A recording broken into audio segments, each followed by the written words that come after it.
Hai hai hai hai, ketemu lagi nih dengan Kak Elia. Hari ini kakak ingin mengajak adik-adik semua untuk merenungkan firman Tuhan. Ayo kita mulai.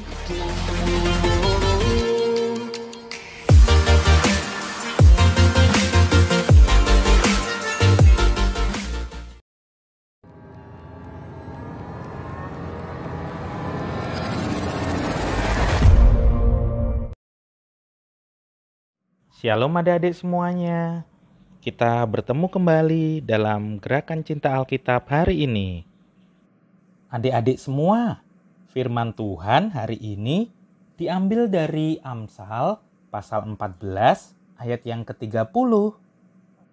Kakak mengajak adik-adik untuk membaca bersama kakak ya.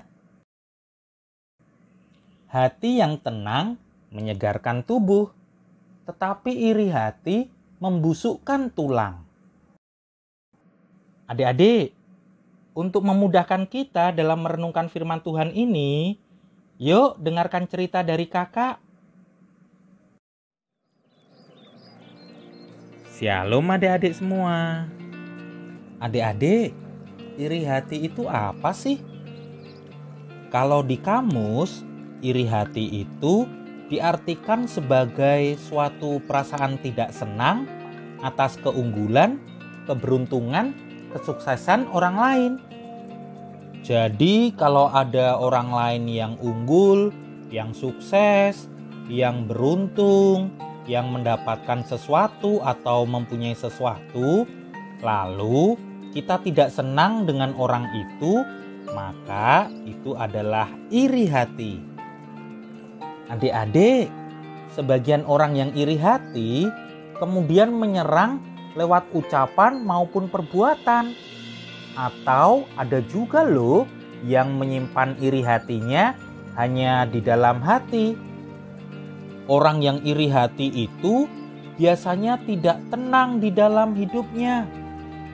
Hatinya selalu gelisah karena ingin mencelakakan orang yang membuatnya iri hati.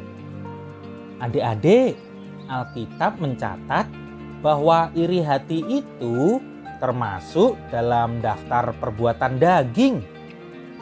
Seperti yang tertulis di dalam Galatia 5 ayat 19 sampai 21. Perbuatan daging telah nyata, yaitu percabulan, kecemaran, hawa nafsu, penyembahan berhala, sihir, perseteruan, perselisihan, iri hati, amarah, kepentingan diri sendiri, percideraan, roh pemecah, kedengkian, kemabukan, pesta pora, dan sebagainya.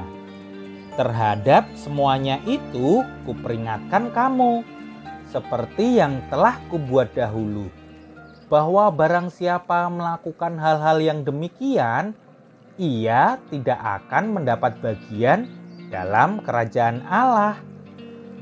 Wah adik-adik, jadi iri hati itu termasuk dosa. Iri hati itu merupakan sifat asli iblis. Iblis pun menentang Allah karena iri hati. Banyak yang menyembah Allah, sehingga iblis ingin juga disembah. Adik-adik, dari rasa iri hati akan timbul perbuatan-perbuatan jahat lainnya. Misalnya saja ada Kain yang merasa iri hati terhadap Habil saudaranya yang persembahannya diterima oleh Tuhan. Kain lalu melakukan perbuatan yang sangat keji, yaitu tega membunuh adiknya sendiri. Begitu pula dengan saudara-saudara Yusuf, yang karena merasa iri kepada Yusuf, lalu mereka berencana untuk menyingkirkan Yusuf dari tengah-tengah keluarga mereka. Ini menunjukkan bahwa iri hati adalah racun yang dapat mengubah kasih menjadi benci. Adik-adik, iri hati itu timbul karena tidak mampu bersyukur atas apa yang ia miliki. Padahal kan semua berkat dari Tuhan itu pasti yang terbaik bagi kita semua. Oleh karena itu, iri hati adalah masalah yang sangat serius dan berbahaya seperti penyakit kanker yang bisa juga menggerogoti hidup seseorang. Kakak jadi ingat firman Tuhan di dalam Yakobus pasal 3 ayat yang ke-16. Bunyinya seperti ini. Sebab di mana ada iri hati dan mementingkan diri sendiri, di situ ada kekacauan dan segala macam perbuatan jahat. Ih, ngeri ya kalau kita punya iri hati di dalam hati kita.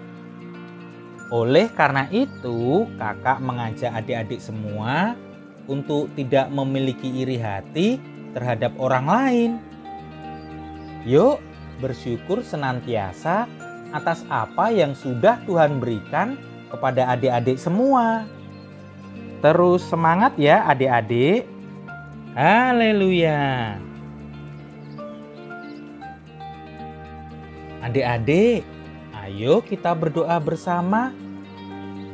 Tuhan Yesus, ajar aku untuk terus mengucap syukur atas segala kebaikan dan kasih-Mu kepadaku. Amin.